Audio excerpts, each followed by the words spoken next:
right. Good afternoon, everyone. Tara Doyle-Enneking, the CEO and President of the Puyallup-Sumner Chamber of Commerce. I'm excited. We're continuing our series on Women's History Month, and today we have a dynamic woman. She has created quite a gem here in the heart of Puyallup with Lazy Ballerina. Let's say a woot woot for some more wine bars. This is a wine bar like no other. We're really excited to sit down with her, learn a little bit about her journey. So without further ado, let's bring Miss Cathy Fenimore, the owner of Lazy Ballerina, in. My favorite songs. And here she is. Yay! Hi. How are you? I'm fantastic. How are you? I'm doing well. Neighbor just almost too far down the street for me to just pop in a little more frequently. But what a beautiful setting you've created there. Thank you. I know a lot about your story, and so I was anxious to talk to you more to be able to share that with our viewers and just how you landed here. Yeah, so it's nice to be here. Thanks for having me. Absolutely. Well, let's I kind of always take it all the way back to little baby Cathy. Oh. Cathy is this incredible woman now, and what in your childhood, what were you aspiring to be growing up? Oh my gosh. I don't know. I think when you're young, there's so many interesting things that you want to do. At one point, I wanted to be a marine biologist, and so I thought that would be really cool. But when I think back, I'm not sure that there was any one specific thing that I was like, oh, I'm going to be a doctor, I'm going to be a vet, or I'm going to do this. I think sometimes life just happens, and you have to kind of roll with it. And I definitely fall into that category for sure.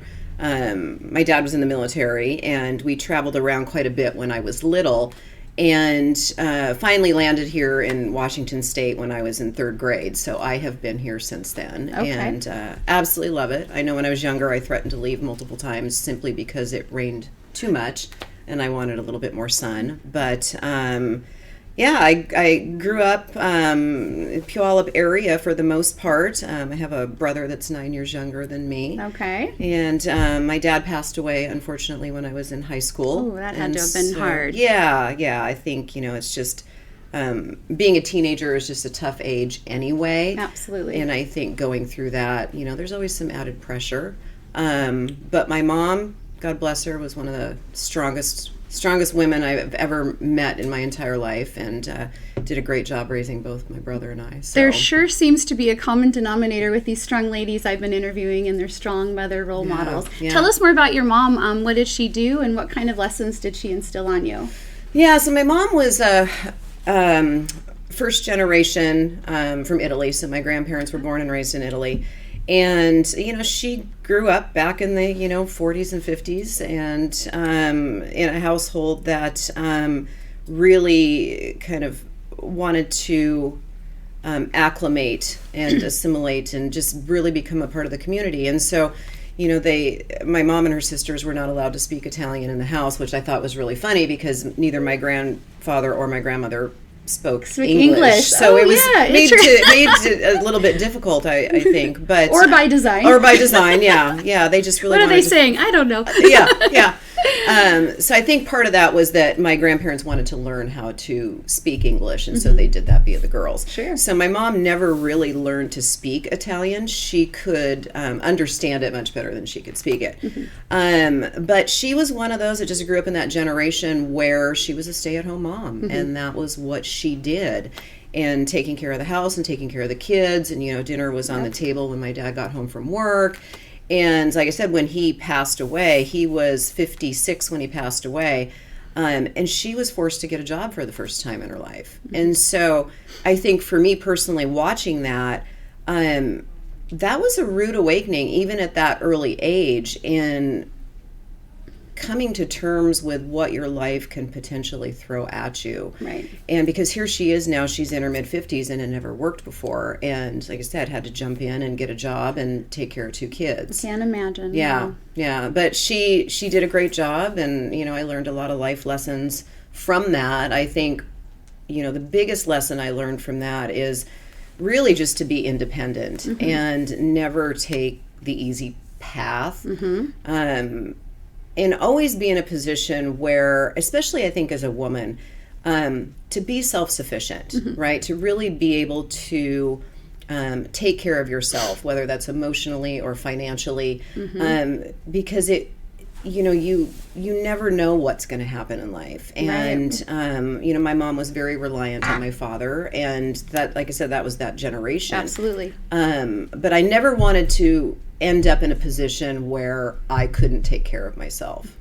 I didn't want to ever be in a position where I had to rely on somebody else in order to survive. And so I've always been a pretty driven person, but I think a lot of that is just due to kind of what I saw growing up and just, maybe wanting to be the opposite. Sure. Some of those things. Well, no, and I think about what a valuable lesson that is. And so, again, silver linings of the situation to be able to kind of already have that fixated mindset that I need to, there ain't nobody else here. I better figure it out, or, gain leverage resources. Absolutely. Gain insight.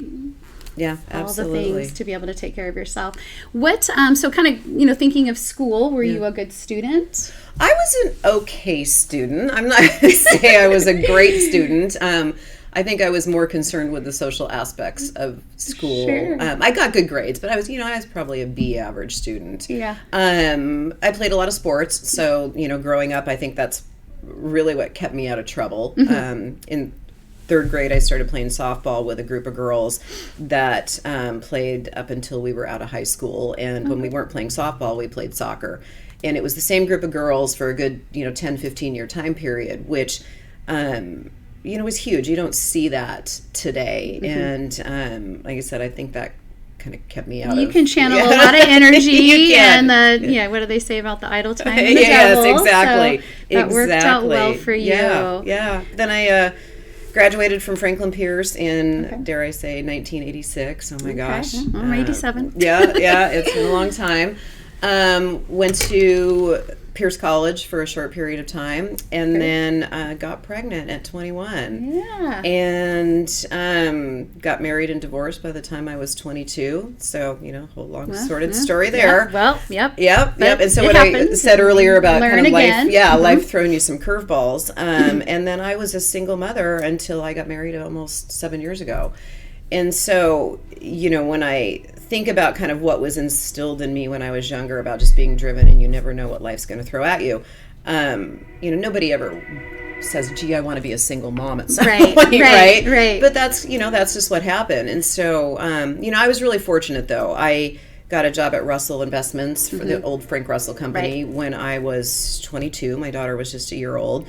I never finished college. And so, again, I got very lucky in getting into the company at that point in time. But, it was hard work. What was that first entry job, and was it somebody that kind of gave you that opportunity, or something that you knew, or just, again, that is a fortuitous opportunity that you were given? Oh, absolutely. Well, my best friend actually worked there at the time, and I was single and I needed a job and I needed insurance, and I've got a baby to take care of. And, so there was some pressure there.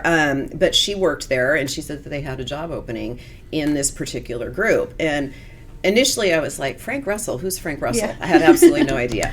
But went in for the interview, and I still remember this interview with this woman who turned out to be one of the best managers I ever had. But she was going to an AC/DC concert, and I just so happened to be going to the same concert. And so we got talking about that kind of stuff, and anyway, got the job. Yeah. And it was really just doing a little bit of this and a little bit of that.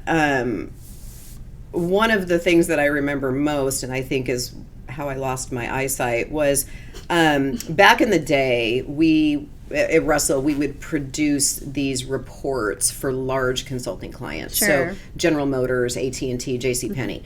And every quarter there was, in this report, there were charts that would show them how their portfolios did in comparison to others.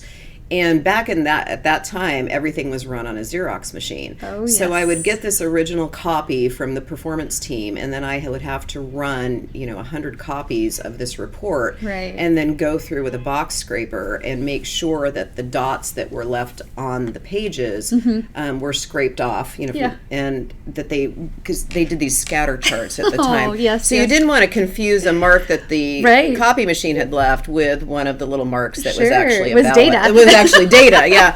So I spent probably the first year of my career at Russell being a dot scraper. Okay. And went from 20/20 vision to 2400 very quickly. Yes, So I blame it all on that. Oh, I get it. But I think through that kind of entry role, I got to learn more about the company and just different areas within the company, and eventually just kind of worked my way up and into other roles. I was actually in management for a period of time on kind of the operations side of the fence. And then right around the time I turned 40, I was like, gosh, I really want to do something different. And, you're talking about going back to school and whether or not I was, a good student. I talked a lot. And so, I've always had the gift of gab. And so throughout this, I wanted to make a career change, but I wanted to stay with Russell and had an opportunity to move over to the sales side of the fence. Okay. And eventually became a regional director, and I had, 5 states that I covered and did a lot of traveling, but I was talking all the time. And so my mom would always laugh at, I can't believe as much as you have always talked that somebody's actually paying you money to do that now. So I ended up being at Russell for about 26 years. I left in 2017. So, my daughter was a year old when I started, and she was 26 when I left. Yeah. So a long time. Absolutely. And my entire adult life was, spent there. And, it was such an amazing, amazing company to work for. I feel blessed every day that I had that opportunity because, again, coming from kind of a challenging background, just growing up and my dad passing and then not finishing school and getting pregnant, like all these things that really 100% the script. Yes, maybe. Yeah. Well, and before I move on to the next part of that journey, I do want to back up to some of the bosses or inspirations, or you're saying they were such a great company, and because we now spend so much time talking about company culture, and also just bosses these days that tend to care more now about the personal development of their employees. What was it that Frank Russell was demonstrating to you that was such an engagement piece or such a positive experience for you? Yeah, I think, one of the big things was, and this started at the top down, they really truly cared about their employees. And I remember George Russell, back in the day when the office was in Tacoma, on all the holidays, he and Jane Russell, his wife, would come around to every floor and they would wish everybody a happy holidays. But one thing that he said that has always stuck with me is that if you treat your employees well, they will in turn treat the clients well. And they walked the talk. They really did. And so they had a lot of programs that were really designed for the associates, whether it was,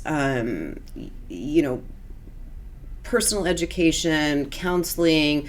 They built a gym for the employees. They implemented a sabbatical program. So every 10 years that you were with the company, you got a 2-month paid sabbatical on top of your regular vacation. Wow.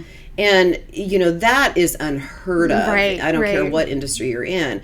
But really the idea behind that was that, George and Jane wanted to give people an opportunity to do something that they wouldn't normally have an opportunity to do in a time enough time in which to do that. Now, whether that was traveling, whether it was volunteer work, whatever. But I really, really appreciated that. Being there 26 years, I had 2 sabbaticals, so I was actually able to go to Italy for 8 weeks and see where my grandparents were born and raised, and maybe get a little wine inspiration. A little wine inspiration. I'm not going to lie, a little wine inspiration as well. But it's you have good managers and bad managers, but I really think that you've got to empower your people and you've got to trust them, and give them an opportunity to be creative and make suggestions, and then, implement those suggestions if they're, something that can be within the scope of the business. And I think that was something that Russell was really good at. And I appreciate that. So. Yeah, much ahead of the curve on absolutely for culture. Absolutely. I think that sabbatical is a great idea. Yeah. Okay, so moving on to the next chapter, because again, where you have landed is not necessarily on that same trajectory. No, not so at tell all. us a little bit about that skipping stone there. To get there. I think, for me, I have always been a very creative person, and, I've always enjoyed wine and entertaining and that type of thing. I did have kind of a side hustle for a while where I did interior decorating specifically. I wondered where that came from, because Yeah. the place is impeccable and so stylish. Thank you. But that's always just been a passion of mine. Like, I have always loved decorating. My girlfriends tease me all the time about, any house that I would live in, whether I was renting or not, I would always change things up. And I have an affinity for throw pillows and area rugs. Like, I can't get enough. I get it. Yeah. Some people shoes. And Yeah. Well, I have shoes too. Shoes too. That's my husband. But I've always enjoyed that kind of thing. And I don't know.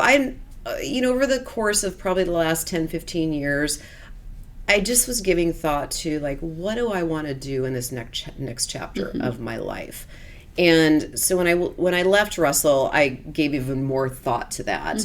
I finally got married almost 7 years ago. So Great. finally met. Congratulations. We met him. He's wonderful. He's a handsome, fine catch. He for is. Sure. He is. I think I'll keep him. I'll keep him. But there was a lot of things that were happening. I was turning 50. I left Russell. I got married. I had my first grandbaby on the way. And so it was this kind of pivotal point in my life. And I really wanted to step back and just say, okay, you're not a single mom anymore. Right? For the first time, you're not a single mom. You've got this partner that is extremely supportive. And, what do you want to do? And so I was looking at those things that I truly enjoy and that make me happy. And a wine bar just kind of came out of all of that. Me too. You made a business of it, though. I did. So I think, too, I wanted some places I've gotten older where, in my mind, you could go and hang out with your girlfriends, where you could go on date night, something that wasn't the traditional bar scene, that was a little bit more comfortable, that incorporated all of those things I love. So wine and decorating and socializing and entertaining. And it's, how can I take all of that and turn it into a business? And I want to say it was probably a good 15 years ago. I was still working at Russell, and I was traveling. I covered Idaho as part of my territory. And I was at a place in Boise called Bodo Vino. Okay. And I walked in, and they had, oh my gosh, I'm just estimating here, but probably 100 wines in these self-serve machines that you could try, right? How innovative. Oh my gosh, yeah. And like I said, this was Kid probably in a candy store. Yes, if they sold shoes, I would have been in heaven, between the wine and the shoes. But I just thought it was absolutely brilliant, because it gives you an opportunity to try things that are maybe out of your comfort zone, a little bit out of your wheelhouse before you commit. And it just stuck with me. And I was in Boise probably once a quarter, so, I got to visit it quite frequently. And I just really thought, my gosh, this is brilliant. So, so all this is just kind of percolating in my mind over the course of a decade. And again, as with the years go by, I keep talking about it, and all my friends have been hearing about it for a decade, this wine bar that I maybe am going to open someday, and my husband's heard about it. And then finally this space went up for lease, and I happened to be driving by one day, coming home from work, and I'm like, oh my gosh, I'm going to go check it out just to see, right? And it's a great location. It's a half a mile from my house. Like, all of these things just seem to align. And long story short, I ended up leasing it. And I think for me, it's, I would rather go to my grave and say I tried it and it failed versus not having tried it at all. Because had somebody else done this, I would have kicked myself for not having the courage to actually pull the trigger. And I know that's a hard thing to do. And I would say if I am most proud of myself for anything, it's actually just pulling the trigger. Oh, absolutely. That's a lot of gumption. Yeah. I mean, I don't always... That's throwing a Hail Mary. It is, for sure. And I've not always been good about giving myself credit for the things that I've done over the course of my life. But I will give myself credit for this one because it was a huge decision to make. I could not have done it without the support of my husband because, again, it's a big undertaking. Absolutely. I have the most amazing network of friends that have been so supportive over the years. And again, probably a little sick of hearing about this wine bar that I may open someday. But, it was big. And I've learned a lot. Yeah. I've learned a lot about what not to do. I could probably write a book on what not to do. Yeah, and I guess, we, chose a song from Journey, Don't Stop Believing, because, of course, a dream out there for 10 years.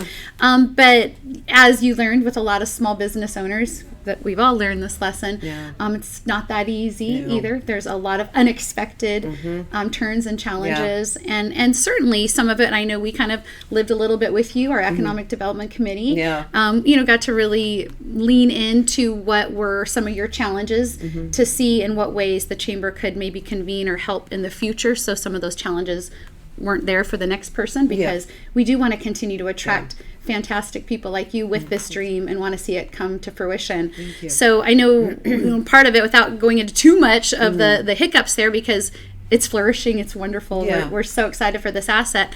But the real part of, roll up your sleeves, dig in, and have some grit was the first part of the journey, would you say? Absolutely. And so slated opening to when it really happened, sort of some of just the communication and all that you had to learn yourself.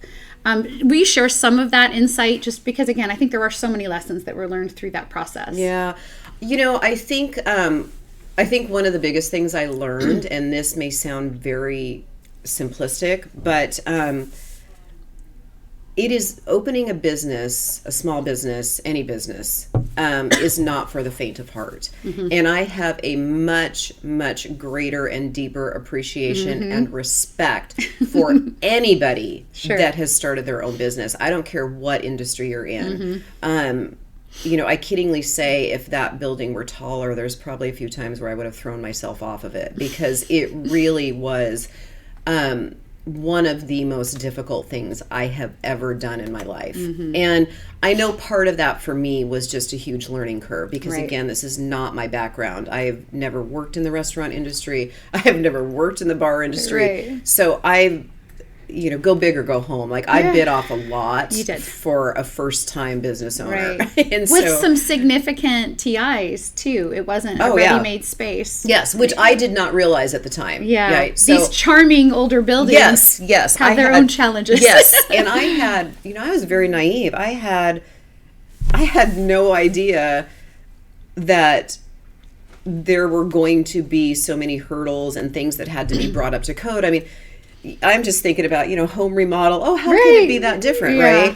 And then, you compound the fact that you've got a 100-year-old building, and it was a lot. It was a lot. I don't know that I'll ever do it again. Yeah. So I do hope that this one is successful, because, but I'm still glad I did it. I mean, now that we're through it and on the other side, I'm so glad that I did it. But it definitely was a challenge. And I've learned a lot just as far as, this is not necessarily a small business friendly state. And there's things that I was very naive about and didn't really fully understand until I got into it. And, I think my biggest fear is you don't know what you don't know. Right. And hopefully all the T's are crossed and the I's are dotted, but we'll see. Yeah. We'll see. I feel like you've hit it from all angles. You've been exposed to every question, challenge. Yeah. But here you are, and it seems to be flourishing. Are you busy? You're closed on Mondays, correct? Closed Sunday, Monday. Okay. But it seems other's pretty busy. Yeah. Going good. Okay. I would say for our first year, we're doing extremely well. Great.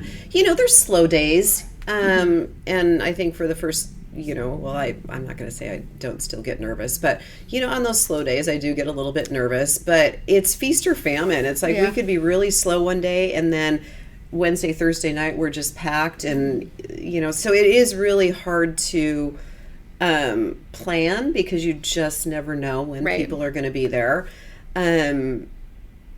I think, we are becoming more efficient every day, right, and more streamlined. And, I have the best team ever. The chamber. I'll throw you down on that one. Okay. So maybe we'll the tie there with the chamber. Because I've heard horror stories just about hiring and and I literally cannot say enough about the team that I have, because they have taken so much stress off of me. Sure. Just being patient with my learning curve, and I know I drive them nuts at times. My indecisiveness, or I say one thing one day and it's the next day it's let's change it. But they are just genuinely good people. They genuinely care about the success of the business. They all get along so well together. And I think they genuinely have fun working there. Yeah. And we've heard that from people that have come in. And, that just makes me so happy and so proud. So I get that. But again, culture starts with you and kind of the build it and they will come. And so those that you were attracting to that space is exactly what you need and wanted. And that energy is definitely palpable for sure. Yeah. Tell us about the name Lazy Ballerina. So the first question people ask me is, was I a ballerina? No. I was not a ballerina. If it were named after my dance skills, it would be Bull in the China Shop. So no ballet in my background. That's a good one too. Yeah. That would have been a good one. That would be a bourbon shop. Exactly. Though we do have a ballerina that works there, so I always revert to her. But so years ago, I was literally online Googling wine terms, and I came across the term lazy ballerina, and I thought, oh my gosh, that's really cute. Is that actually a wine term? And it is, in fact, a wine term. Yeah. So it is a trellising method for growing grapes, but it is used primarily in Australia, so it's not a very common or well-known term here in the United States. But I thought it was cute, and my husband and I drew out the logo, and I put it in my book of, maybe someday. And here we are. Oh, so I love that name. Yeah, I like it too. It's just different, unique, and it does have a tie-in. So yeah. So you've learned a lot through this process. So I guess if you had to start this process again, back yourself up, 2 years ago, is there anything you would have done differently going into, opening? So.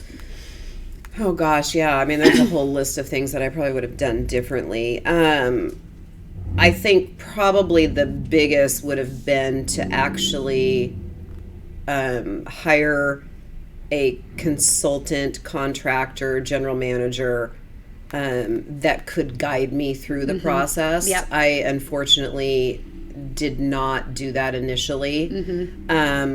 Which created a lot of challenges and a lot of rework. But then I ended up finding Damien Danaeus with Compound Investments, who literally I would not have gotten to the finish line if it weren't for him. So that would be, do your homework on that side of the fence. I was hoping you would say something like that, because there was a lot as a smart woman, and you're trying to, figure stuff out. And again, it just doesn't appear to be, how difficult can this be? Yes. Yeah. But yet there is so much to navigate and so much to interpret. Yes. And I think that is money well spent. Absolutely. Absolutely. That upward capital investment. Absolutely. If I look back, that would have been the first thing I would have done, because I ultimately ended up spending even more because I had to have stuff redone, which is a whole nother story. But, again, to your point, it's like, how hard can this be? Right. Well, it is hard. Yeah. It's hard. And, just maneuvering through city processes and procedures, and you're dealing with the state as well on many different aspects, and it just wasn't my language. And I like to think that I'm a pretty intelligent woman, but again, it wasn't my language. And so trying to kind of pick through that and interpret what really was meant by X, it could go a few different ways, but we made it through it. It was definitely a long process. It took us about 1 year and 8 months to actually get the building up and going. Yeah. That's time. That was a lot of time. Were you working during that time, or had you at that point? Yeah, I was working full time. I ended up leaving about 1 year before we opened, with the expectation that we were going to be open a little bit sooner than we did. And so I had, far more time to stress over the whole process, because now I have nothing to do after I left my job.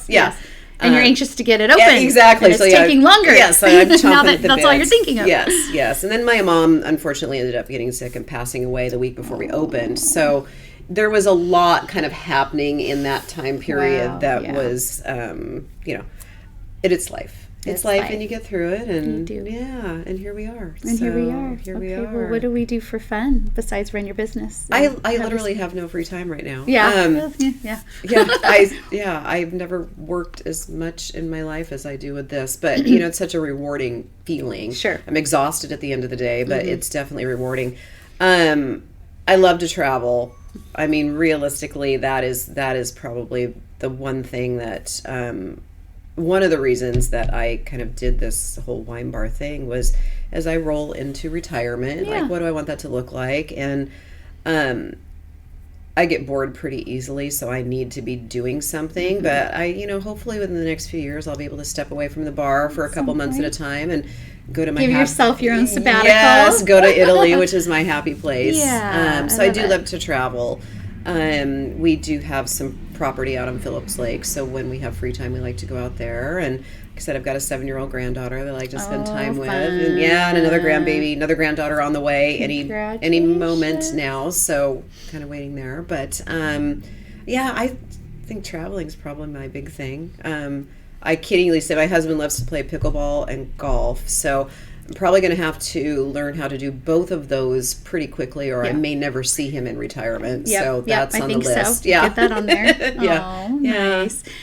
So leaving your mark right now in this community is very much what Lazy Ballerina is doing. It's already becoming quite iconic. I know. Thank you. I think Lazy Ballerina was nominated for 3 different categories at our Champions of Commerce. Very exciting. Yes. Very cool. Anyway, newsworthy newcomer, and now that I'm hearing more about your culture there too, I think that could be a future category. You never know. But you as a leader, you thinking of the ways that you were led or had mentors along the way, what kind of mark are you trying to leave on those that are being guided by you, that you're leading? It's such a hard question, but I think it's really just empowering them. I mean, they're all adults and they're all smart and they all have ideas, and I don't claim to know everything. And again, this is literally my first rodeo. Right. And so if I can glean anything from them, I want to be able to do that. And I want them to feel like what they're contributing goes above and beyond just serving customers and clearing tables. And I have some things in mind that I would really like to do for my employees at some point down the road. We're not there yet, but there's some programs that I would like to implement when I'm able. So, more to come on that, depending on how well the bar does. And like I said, we haven't even hit our year anniversary yet, so I don't want to put the cart before the horse. But the employees have come up with great ideas, and I can be somewhat controlling at times, so I do try to step back and kind of just let it roll. Now, it doesn't always happen. And like I said before, I am still learning. And so I may make a decision one day and 2 days later change that. We have a funny joke there. It's, do as I say, not as I do. Yep. It just, it doesn't always work out well. But yeah, I think that's the big thing. Like I said, I want them to enjoy coming to work. And when they stop enjoy coming to work, that's when there's a problem. And we're all going to have bad days, right? We're all going to have bad days. Give grace. Exactly. But for the most part, I want them to be happy when they come there and to look forward to it and to enjoy working with one another. And so, we're in the process right now of doing some hiring. And I'm pretty picky. I mean, it is a huge thing for me because I have such an amazing team that it's going to take a really special person to come in and be a part of that. Right. And and that takes a while. It's not an easy, they're not easy shoes to fill by any means. And so we'll see what happens, but So for those that may not know, you're a wine bar, but you have whiskey. We do. have what other? Yeah, so we've got, some top shelf whiskey, tequila, bourbon. We've got beer. We are kind of dabbling with a few mixed drinks. We're going to keep it pretty simple. Yep, We're not going to get into making margaritas or, Bloody Marys or anything like that, because we are first and foremost a wine bar. But I also recognize, and when I say I probably should say more my husband said, not everybody drinks wine, honey. And so we really did try to take that into consideration and say, okay, what else can we add to the menu that will still highlight the wine, but bring some other options for those folks that don't necessarily drink wine. And there's always room to grow, right? You kind of have to look at what your customers are saying and what they're asking for and see how you can adapt within reason.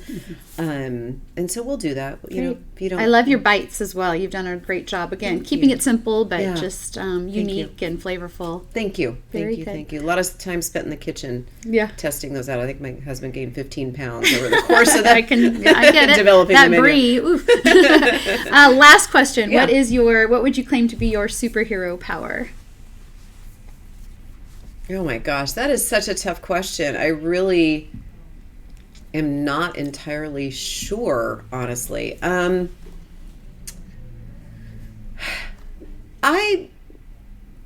don't know if it's really a superpower necessarily. I think probably my resilience. It's not been an easy road in a lot of different aspects. And that's just life. We're all faced with obstacles and challenges that we have to deal with. But I think I'm pretty resilient. I have my breakdown and I'll cry and now put your big girl boots back on and get up and get going again. And I think that's if I had to pick something, it would probably be that. I should have probably asked you, if you were a wine, what would you be? Oh my gosh, I'd be a big, bold, mouthy cab. I love it. And on that note, I love it. Yeah. Well, gosh, you got my mouth watering. I know you're closed on Mondays. I'm sure I'll find some wine later. But thank you so much for joining us today and celebrating Women's History Month. Certainly, you're becoming part of the historical significance in this era for this area, even 1 year in. So, thank you. Congratulations. Glad to be a part of it for sure. Thank you. All right. Well, come visit Cathy at Lazy Ballerina and stay tuned for our next C-Suite podcast coming up soon. Take care.